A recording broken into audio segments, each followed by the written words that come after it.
Hello friends, my name is Anurag Jaiswal. आप सभी का हमारे इस यूट्यूब चैनल सीजीपीएससी गाइड में एक बार फिर से स्वागत है। आज के हम अपने इस वीडियो लेक्चर में सीजी टेट 2026 शिक्षक भर्ती परीक्षा और सी टेट 2026 के एक महत्वपूर्ण विषय बाल विकास एवं शिक्षा शास्त्र के अंतर्गत विशेष आवश्यकता वाले बच्चों से संबंधित जो दूसरा भाग है उसको हम लोग देखने जा रहे हैं। और इस वीडियो में हम लोग शारीरिक रूप से दिव्यांग बच्चों के बारे में चर्चा करने जा रहे हैं। ठीक है, तो हमारा आज का जो वीडियो रहेगा वो किस पर फोकस रहेगा? शारीरिक रूप से दिव्यांग बच्चों पर फोकस रहेगा। तो यह टॉपिक परीक्षा की दृष्टि से बहुत ही महत्वपूर्ण है, तो आप लोग इस वीडियो को अंत तक जरूर देखें। आप लोगों को एग्जाम में बेनिफिट जरूर मिलेगा। तो चलिए हम लोग अपने आज के इस वीडियो लेक्चर को प्रारंभ करते हैं। तो हम लोग अपने आज के इस वीडियो लेक्चर में विशेष आवश्यकता वाले बच्चों के प्रकार में शारीरिक रूप से दिव्यांग बच्चों के बारे में पढ़ने जा रहे हैं। तो हम लोग अपने आज के इस वीडियो लेक्चर में किसके बारे में डिस्कस करने वाले हैं? शारीरिक रूप से दिव्यांग बच्चों के बारे में। तो हम लोग देखते हैं कि शारीरिक रूप से दिव्यांग बच्चे जो होते हैं उनका अर्थ क्या होता है। तो हम लोग देखते हैं कि शारीरिक दिव्यांग बच्चे ऐसे बच्चे होते हैं जिनके शारीरिक दोष उन्हें शारीरिक क्रियाओं में भाग लेने से रोकते हैं या सीमित रखते हैं।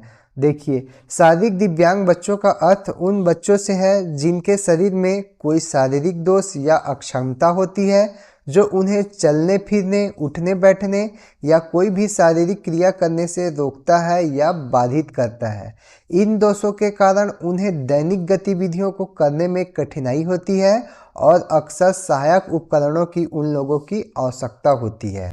इसके बाद आप लोगों को इसमें याद रखना है, यह शारीरिक दोष जन्मजात हो सकता है, किसी दुर्घटना से हो सकता है या फिर किसी बीमारी के कारण हो सकता है। इसके बाद हम लोग देखते हैं कि क्रो एंड क्रो के अनुसार वे बालक जिनके शारीरिक दोष उन्हें सामान्य क्रियाओं को करने से रोकते हैं अथवा सीमित करते हैं, उन्हें शारीरिक अक्षमता से युक्त बालक कहा जाता है। ठीक है, तो ये परिभाषा किसके अनुसार है? क्रो एंड क्रो के अनुसार। और वे क्या बोलते हैं? तो वे बालक जिनके शारीरिक दोष उन्हें सामान्य क्रियाओं को करने से रोकते हैं अथवा सीमित करते हैं, उन्हें शारीरिक अक्षमता से युक्त बालक कहा जाता है। इसके बाद आप लोगों को एक चीज़ याद रखना है, विश्व दिव्यांग दिवस कब मनाया जाता है? तो यह प्रतिवर्ष 3 दिसंबर को मनाया जाता है। आप लोगों को याद रखना है, ये इम्पॉर्टेंट है। विश्व दिव्यांग दिवस कब मनाया जाता है? तो प्रतिवर्ष 3 दिसंबर को मनाया जाता है। इसके बाद हम लोग शारीरिक रूप से दिव्यांग बच्चों के प्रकार के बारे में पढ़ेंगे। तो सबसे पहला जो प्रकार हम लोग पढ़ने जा रहे हैं वो कौन सा है? तो वो है दृष्टि दोष से ग्रसित बच्चे। ठीक है, तो हम लोग दृष्टि दोष से ग्रसित बच्चों के बारे में देखने जा रहे हैं। तो हम लोग देखते हैं कि दृष्टि दोष से ग्रसित बच्चे कौन होते हैं। तो इसके अंतर्गत ऐसे बच्चे आते हैं जिनको सामान्य बच्चों जैसे सही तरीके से देखने में कठिनाई आती है। ठीक है, तो आप लोगों को याद रखना है, इसके अंतर्गत ऐसे बच्चे आते हैं जिनको सामान्य बच्चों जैसे सही तरीके से देखने में कठिनाई आती है। देखिए, इन बच्चों को सही तरीके से वस्तुओं को देखने में बहुत प्रॉब्लम आती है और ऐसे छात्र जो कि दृष्टि दोष से ग्रसित होते हैं उनको सामान्य पाठ्य पुस्तक पढ़ने में भी बहुत ज़्यादा कठिनाई होती है। इसके बाद हम लोग देखते हैं कि दृष्टि दोष से ग्रसित जो बच्चे होते हैं वो 2 प्रकार के होते हैं। तो इसमें जो पहला प्रकार है वो है पूर्ण दृष्टि बाधित बच्चे। तो हम लोग सबसे पहले किसके बारे में देखेंगे? पूर्ण दृष्टि बाधित बच्चों के बारे में देखेंगे। तो पूर्ण दृष्टि बाधित बच्चे वे बच्चे होते हैं जिनको कुछ भी दिखाई नहीं देता। ठीक है, तो आप लोगों को याद रखना है, पूर्ण दृष्टि बाधित बच्चे वे बच्चे होते हैं जिनको कुछ भी दिखाई नहीं देता। पूर्ण दृष्टि बाधित बच्चे या तो जन्म से या दुर्घटना या फिर किसी बीमारी से पूर्ण दृष्टि बाधित होते हैं। ठीक है, तो आप लोगों को याद रखना है, पूर्ण दृष्टि बाधित बच्चे का अर्थ क्या होगा? तो वह बच्चा जिसे बिल्कुल भी दिखाई नहीं देता है और जो रोशनी व अंधेरे के बीच अंतर नहीं कर पाता और इन बच्चों को कुछ भी वस्तु दिखाई नहीं देता।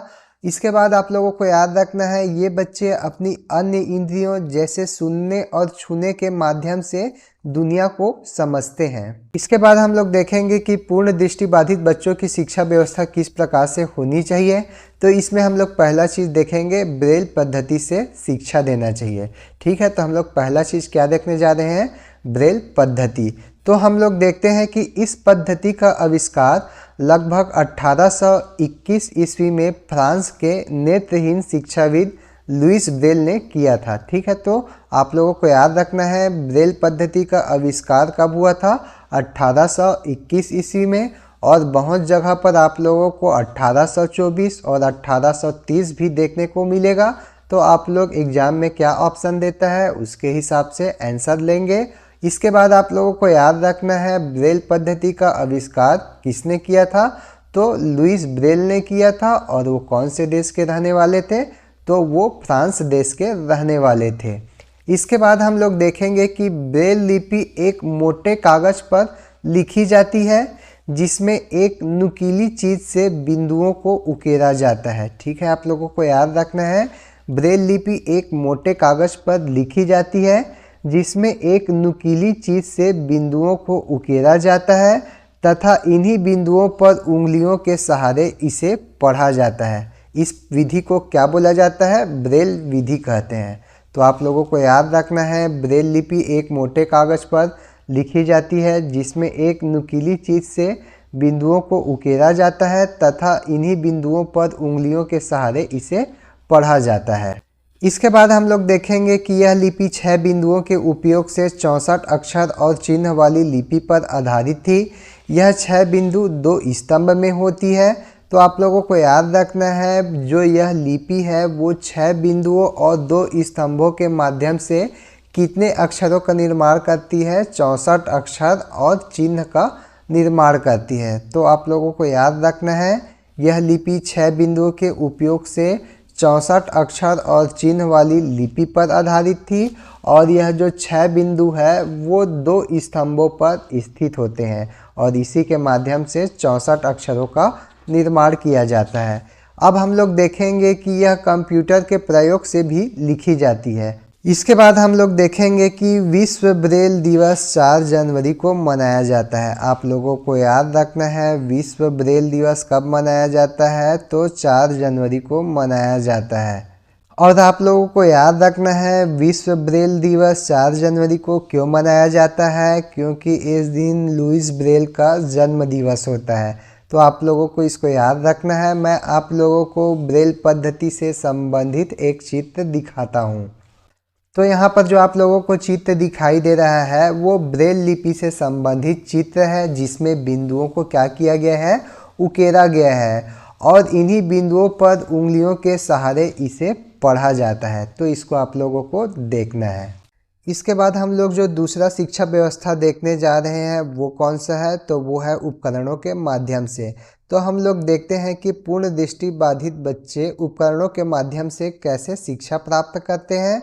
तो इसमें सबसे पहले हम लोग देखेंगे ऑडियो टेप। तो हम लोग देखते हैं कि यह श्रव्य टेप होता है जिसके माध्यम से बच्चे सीखते हैं। देखिए जो ऑडियो टेप होते हैं वे बच्चों को कहानियाँ, कविताएं और अन्य शैक्षणिक सामग्री सुनाकर उनकी समझ को बेहतर बनाने में मदद करती है। इसके बाद हम लोग जो दूसरा चीज़ देखेंगे वो है सॉफ्टवेयर। तो हम लोग देखते हैं कि वॉइस से संबंधित सॉफ्टवेयर का उपयोग जानकारी प्राप्त करने के लिए किया जाता है। तो आप लोगों को याद रखना है पूर्ण दृष्टिबाधित बच्चे वॉइस से संबंधित सॉफ्टवेयर का उपयोग करके जानकारी प्राप्त कर सकते हैं। और तीसरा चीज़ हम लोग देखेंगे क्रेनमर एबाकस। ठीक है, हम लोग तीसरा चीज़ क्या देखेंगे, क्रेनमर एबाकस। और हम लोग देखेंगे कि इसके माध्यम से बच्चों को गणित सिखाया जाता है। ठीक है, तो क्रेनमर एबाकस के माध्यम से बच्चों को गणित सिखाया जाता है। यहाँ पर जो आप लोगों को चित्र दिखाई दे रहा है वो क्रेनमर एबाकस का चित्र है। इसके बाद जो हमारा अगला उपकरण है वो है ऑप्टाकॉन उपकरण। तो इसके द्वारा सामान्य अक्षरों को स्पर्शी कंपनों में बदला जाता है। आप लोगों को याद रखना है ऑप्टाकॉन के माध्यम से सामान्य अक्षरों को स्पर्शी कंपनों में बदला जाता है। यह एक इलेक्ट्रोमैकेनिकल उपकरण है जो नेत्रहीन लोगों को मुद्रित सामग्री को पढ़ने में सक्षम बनाता है जिसे ब्रेल में लिखा नहीं गया है। ठीक है, तो आप लोगों को याद रखना है इसके द्वारा सामान्य अक्षरों को स्पर्शी कंपनों में बदला जाता है और यह एक इलेक्ट्रोमैकेनिकल उपकरण है जो नेत्रहीन लोगों को मुद्रित सामग्री को पढ़ने में सक्षम बनाता है जिसे ब्रेल लिपि में नहीं लिखा गया है। यहाँ पर जो आप लोगों को चित्र दिखाई दे रहा है वो ऑप्टाकॉन का चित्र है, जिसके माध्यम से यहाँ पर मुद्रित सामग्री को पढ़ा जा रहा है। इसके बाद आप लोगों को याद रखना है कुर्जिल रीडिंग मशीन। तो हम लोग देखते हैं कि कुर्जिल रीडिंग मशीन क्या होता है। तो यह एक ऐसा उपकरण है जो छपी हुई सामग्री को बोल बोल कर पढ़कर सुनाता है। ठीक है, तो इसको आप लोगों को याद रखना है। इसके बाद जो हमारा अगला शिक्षा व्यवस्था है वो है विशेष पाठ्यक्रम के माध्यम से पूर्ण दृष्टि बाधित बच्चों को शिक्षा प्रदान करनी चाहिए। देखिए, जो पूर्ण दृष्टि बाधित बच्चे होते हैं उनको सामान्य पाठ्यक्रम के साथ ही विशेष पाठ्यक्रम से भी शिक्षा प्रदान करनी चाहिए। इसके बाद जो अगली शिक्षा व्यवस्था है वो क्या है, तो विशिष्ट आवासीय विद्यालय के माध्यम से पूर्ण दृष्टि बाधित बच्चों को शिक्षा प्रदान करना चाहिए। देखिए, पूर्ण दृष्टि बाधित बच्चों की शिक्षा के लिए यदि विशिष्ट आवासीय विद्यालय की स्थापना की जाएगी तो ऐसे छात्रों की ज़रूरत के अनुकूल सामग्री एवं साधन जुटाने में मदद मिलेगी और इसके साथ ही शिक्षकों को भी छात्रों पर विशेष ध्यान देने में मदद मिलेगी। इसके बाद जो हमारा अगला पॉइंट है वो है विशेष प्रशिक्षित शिक्षक के माध्यम से पूर्ण दृष्टि बाधित बच्चों को शिक्षा प्रदान करनी चाहिए।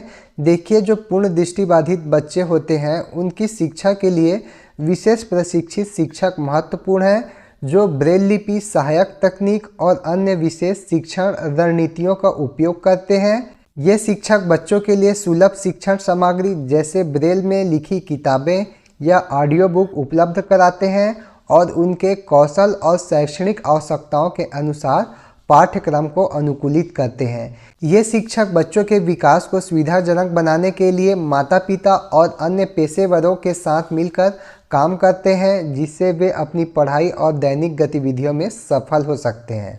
इसके बाद हम लोग विकलांगता अधिनियम 1995 के अनुसार पूर्ण दृष्टि बाधित बालक क्या होते हैं उसको देखेंगे। तो विकलांगता अधिनियम 1995 के अनुसार पूर्ण दृष्टि बाधित बालक वे बालक होते हैं जो निम्न में से किसी एक से ग्रसित हों, जिसमें से पहला है दृष्टि का पूर्ण अभाव, मतलब वो बच्चा कुछ भी देखने में सक्षम नहीं हो, उसको हम लोग क्या बोलेंगे, पूर्ण दृष्टि बाधित बालक कहेंगे। इसके बाद जो दूसरा पॉइंट है वो क्या है, तो सुधारक लेंसों के साथ बेहतर नेत्र में दृष्टि की तीक्ष्णता जो 6/60 या 20/200 से अधिक ना हो। तो यहाँ पर हम लोग देखते हैं कि 6/60 या 20/200 का अर्थ क्या है, तो किसी व्यक्ति की दृष्टि की तीक्ष्णता बहुत खराब है, जहाँ वह किसी वस्तु को 20 फीट या 6 मीटर की दूरी से देख सकता है, जबकि एक सामान्य दृष्टि वाला व्यक्ति उसे 200 फीट या फिर 60 मीटर की दूरी से देख सकता है। इसके बाद जो तीसरा पॉइंट है वो है दृष्टि क्षेत्र की सीमा 20 डिग्री या इससे कम हो। ठीक है, तो आप लोगों को याद रखना है तीसरा चीज़ क्या है, दृष्टि क्षेत्र की सीमा 20 डिग्री या इससे कम हो। देखिए, इसका अर्थ है कि व्यक्ति केवल एक छोटे से क्षेत्र को ही देख सकता है।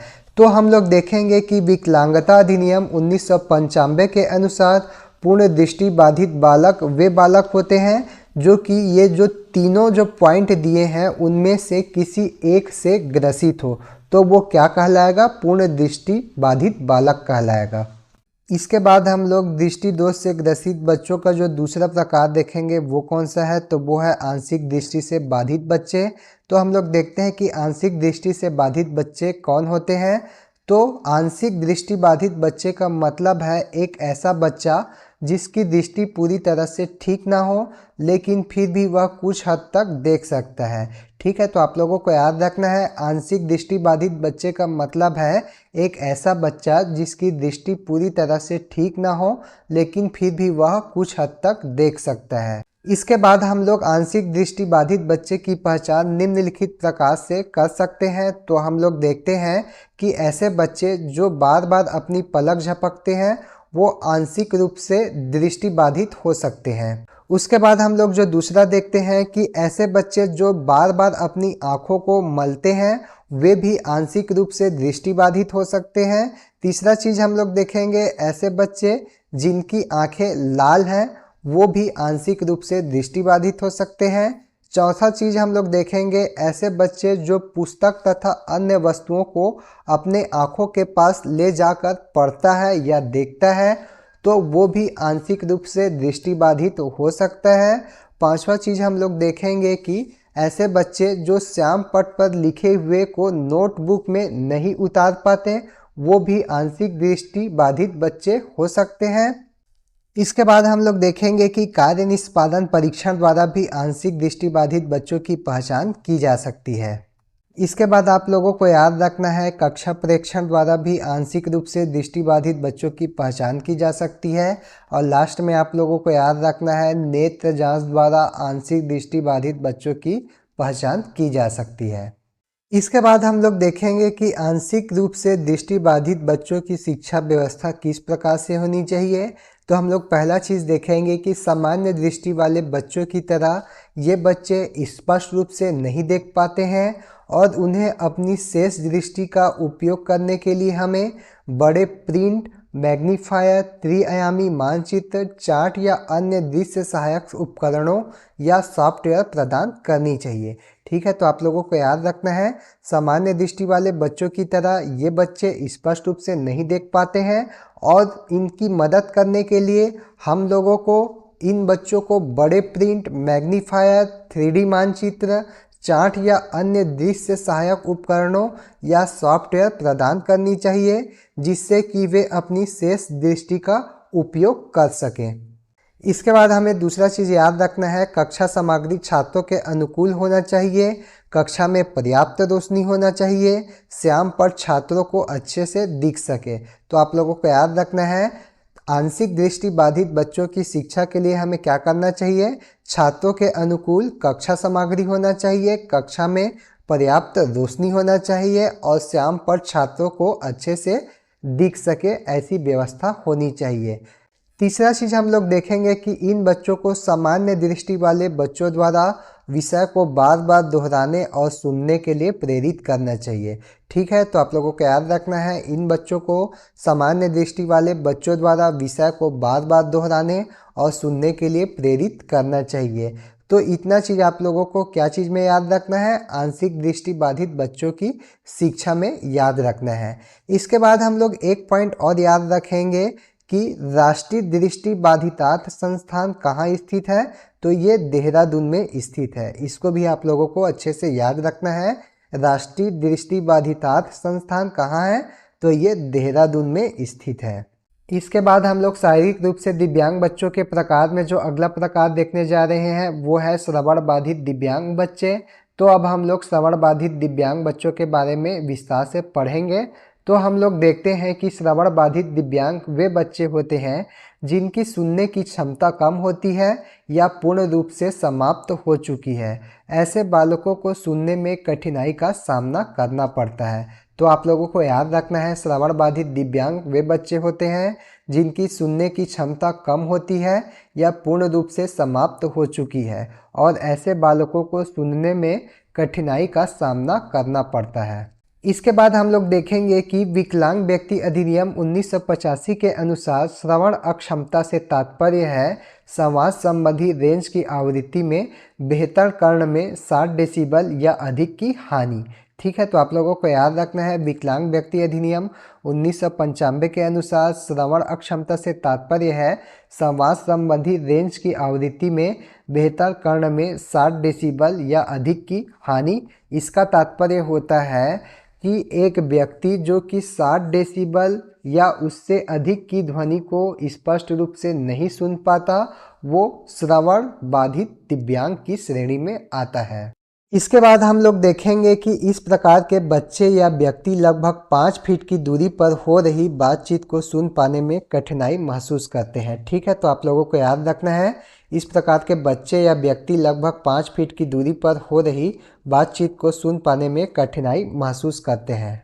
इसके बाद हम लोग श्रवण बाधित दिव्यांग बच्चों का वर्गीकरण देखने जा रहे हैं। तो यहाँ पर जो हम लोगों को टेबल दिखाई दे रहा है वो श्रवण बाधित दिव्यांग बच्चों का वर्गीकरण है।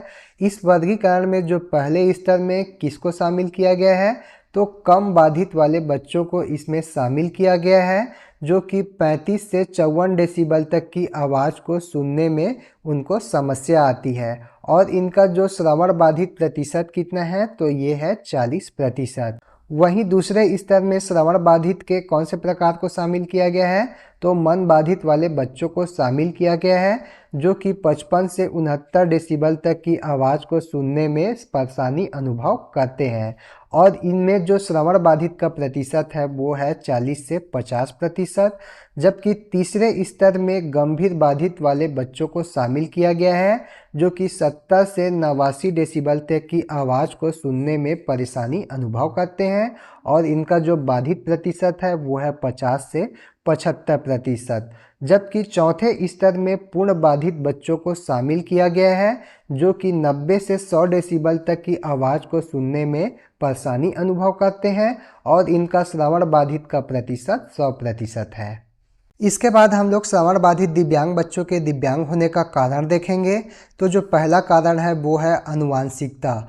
तो श्रवण बाधित होने का आनुवांशिक कारण विशिष्ट जीनों में उत्परिवर्तन से है, जो माता पिता से बच्चों में आते हैं। यह उत्परिवर्तन श्रवण प्रणाली के विकास, संरचना और कार्य को प्रभावित कर सकता है। दूसरा जो हम लोग कारण देखेंगे वो है जन्म के समय माँ को हुए संक्रमण। ठीक है, हम लोग देखेंगे कि यदि जन्म के समय माँ रूबेला या फिर साइटोमेगालोवायरस से ग्रसित है तो बच्चा श्रवण बाधित हो सकता है। तीसरे नंबर पर हम लोग देखेंगे कि जन्म के बाद यदि बच्चे के सिर पर चोट लगता है तो वो श्रवण बाधित दिव्यांग हो सकता है। चौथे नंबर पर हम लोग देखेंगे कि कान के संक्रमण के कारण भी बच्चे श्रवण बाधित दिव्यांग हो सकते हैं। और ये कान के संक्रमण क्या है, तो जैसे ओटिटिस मीडिया, ठीक है, तो ये क्या है, कान का संक्रमण। इससे भी क्या हो सकते हैं, बच्चे श्रवण बाधित दिव्यांग हो सकते हैं। इसके बाद है तेज आवाज़ के संपर्क में आने से भी बच्चे श्रवण बाधित दिव्यांग हो सकते हैं, या फिर कुछ खास दवाओं के दुष्प्रभाव से भी बच्चे श्रवण बाधित दिव्यांग हो सकते हैं। इसके बाद हम लोग श्रवण बाधित दिव्यांग बच्चों की शिक्षा व्यवस्था के बारे में देखेंगे। तो हम लोग देखते हैं कि एक शिक्षक को सांकेतिक भाषा एवं मौखिक अभिव्यक्तियों का इस्तेमाल अधिक करना चाहिए। ठीक है, हम लोग देखेंगे कि एक शिक्षक है जो कि श्रवण बाधित दिव्यांग बच्चों को पढ़ा रहा है, तो उसके पढ़ाने के दौरान उनको सांकेतिक भाषा एवं मौखिक अभिव्यक्तियों का इस्तेमाल अधिक करना चाहिए। इसके बाद जो अगला पॉइंट है वो है अध्यापक को चाहिए कि ऐसे बालकों को पढ़ाते समय चार्ट, बोर्ड, रंगीन चाक आदि का ज़्यादा से ज़्यादा इस्तेमाल करें एवं बोलते समय छोटे छोटे वाक्यों का प्रयोग करें। ठीक है, तो आप लोगों को याद रखना है, अध्यापक को चाहिए कि ऐसे बालकों को पढ़ाते समय चार्ट, बोर्ड, रंगीन चाक आदि का ज़्यादा से ज़्यादा इस्तेमाल करें एवं बोलते समय छोटे छोटे वाक्यों का प्रयोग करें।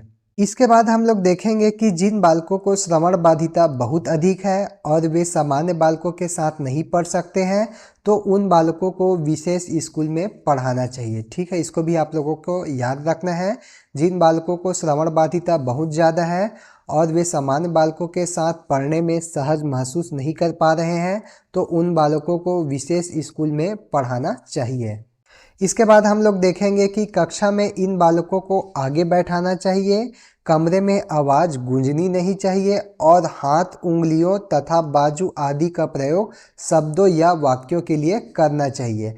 ठीक है, आप लोगों को याद रखना है, कक्षा में इन बालकों को आगे बैठाना चाहिए, कमरे में आवाज़ गूंजनी नहीं चाहिए और हाथ, उंगलियों तथा बाजू आदि का प्रयोग शब्दों या वाक्यों के लिए करना चाहिए। इसके बाद हम लोग देखेंगे कि श्रवण यंत्र या फिर कॉकलियर इम्प्लांट जैसे तकनीकों का उपयोग करके बच्चे की सुनने की क्षमता को बेहतर बनाया जा सकता है। यहाँ पर कॉकलियर इम्प्लांट का अर्थ है यह एक ऐसा इलेक्ट्रॉनिक श्रवण उपकरण है जो गंभीर या गहन श्रवण हानि वाले लोगों को सुनने में मदद करती है। इसके बाद हम लोग शारीरिक रूप से दिव्यांग बच्चों के प्रकार में जो अगला प्रकार देखेंगे वो है वाणी दोष ग्रसित बच्चे। तो हम लोग देखते हैं कि वाणी दोष से ग्रसित बच्चे कौन होते हैं। तो हम लोग देखेंगे कि ये वे बच्चे होते हैं जिन्हें अपनी आवाज़ या वाणी से संवाद करने में कठिनाई होती है। ठीक है, आप लोगों को याद रखना है, वाणी दोष ग्रसित बच्चे वे बच्चे होते हैं जिन्हें अपनी आवाज़ या वाणी से संवाद करने में कठिनाई होती है। इसके बाद हम लोग वाड़ी दोष ग्रसित बच्चों के प्रकार के बारे में देखेंगे, जिसमें सबसे पहला प्रकार हम लोग देखेंगे गूंगा बच्चा। तो हम लोग देखते हैं कि वह बच्चा जिसमें बोलने की क्षमता ना हो या जो बोल ना सके उसको गूंगा बच्चा कहते हैं। तो इसको आप लोगों को याद रखना है। इसके बाद जो हमारा अगला प्रकार है वो है उच्चारण विकार से ग्रसित बच्चे। तो इस विकार में बच्चे कुछ ध्वनियों को सही ढंग से उच्चारित करने में कठिनाई महसूस करते हैं। तो आप लोगों को याद रखना है, उच्चारण विकार ग्रसित बच्चों में कुछ ध्वनियों को सही ढंग से उच्चारित करने में उनको कठिनाई महसूस होता है। उदाहरण के लिए वे र को ल बोलते हैं और स को क्या बोलते हैं, थ के रूप में बोलते हैं।